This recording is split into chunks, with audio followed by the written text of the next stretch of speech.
Hello friends, Vallari క్రియేషన్స్కి స్వాగతం.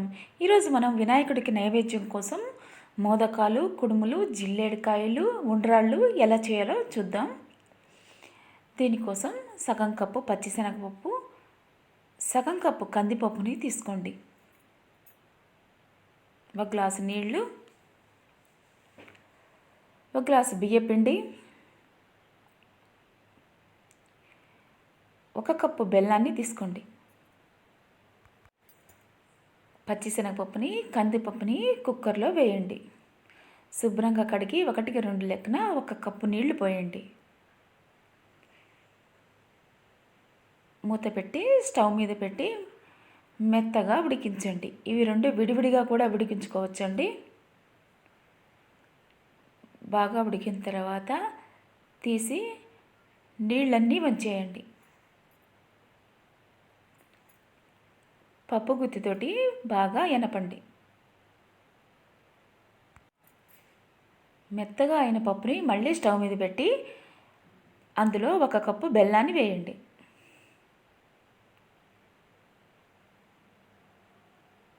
మధ్య మధ్యలో కలుపుతూ బాగా ఉడికించండి. బెల్లం అంతా కరిగి మొత్తం గట్టిపడేంత వరకు ఉడికించండి. ఈ విధంగా ఈ మిశ్రమం బాగా గట్టిగా అయ్యేంత వరకు ఉడికించాలి. ఇందులోనే 2 యాలకులను కూడా దంచి వేయండి. గట్టిపడిన తర్వాత స్టవ్ ఆఫ్ చేసుకొని చల్లారనివ్వండి.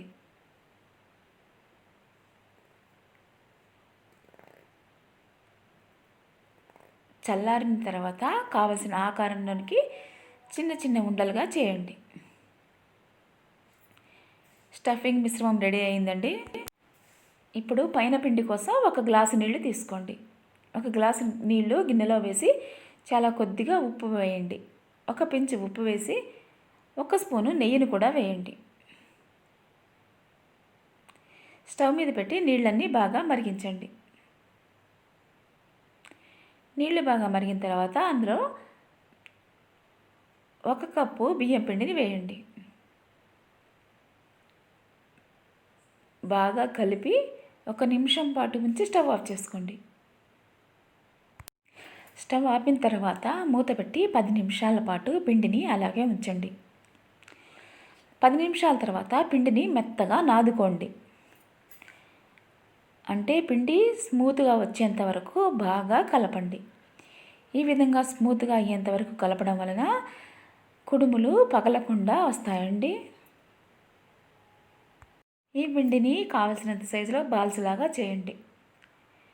ఒక బాల్ తీసుకొని ఒక కవర్ మీద నెయ్యిని అప్లై చేసి దీనిని పలుచగా ఈ విధంగా చేయండి. దీనిని కుడుములు అంటారండి. ఇప్పుడు ఉండ్రాళ్ళు ఎలా చేయాలో చూద్దాం.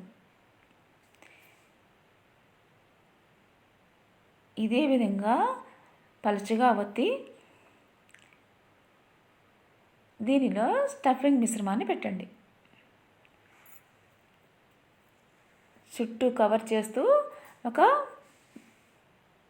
బాల్ లాగా చేయండి.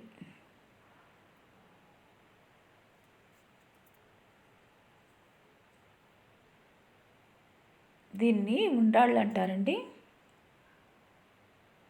ఇప్పుడు మోదకాలు ఎలా చేయాలో చూద్దాం. ఇదే విధంగా కొంచెం పిండిని తీసుకొని ఈ విధంగా చేతితోటే పలుచగా వత్తండి.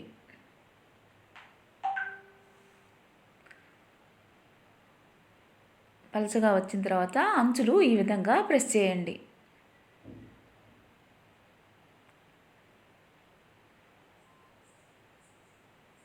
మొత్తం ప్రెస్ చేసిన తర్వాత అందులో స్టఫింగ్ మిశ్రమాన్ని పెట్టండి.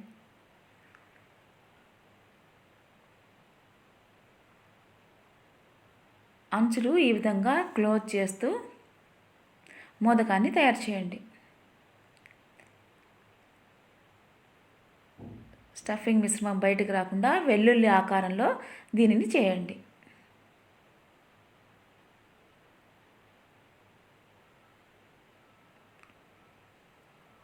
చేసిన తర్వాత డిజైన్ కోసం ఒక చాకుతోటి ఈ విధంగా చేయండి.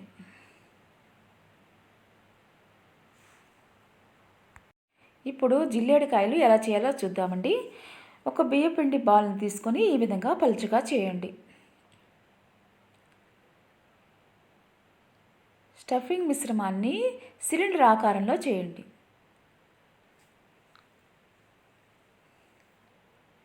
దీనిలో స్టఫింగ్ మిశ్రమాన్ని పెట్టండి. ఈ విధంగా క్లోజ్ చేయండి. వాటర్తో తడిపి క్లోజ్ చేయడం వల్ల చక్కగా వస్తాయండి. ఇప్పుడు అన్నీ రెడీ అయిపోయినట్లేనండి. కుడుములు, ఉండ్రాళ్ళు, మోదకాలు అన్నీ. వీటన్నిటిని ఇడ్లీ ప్లేట్లలోకి తీసుకోండి. ఇడ్లీ పాత్రని స్టవ్ మీద పెట్టి ఒక గ్లాసు నీళ్లు పెట్టి బాగా మరిగించండి. నీళ్లు మరిగిన తర్వాత మాత్రమే ఈ కుడుములన్నీ ఇడ్లీ పాత్రలో ఉంచండి.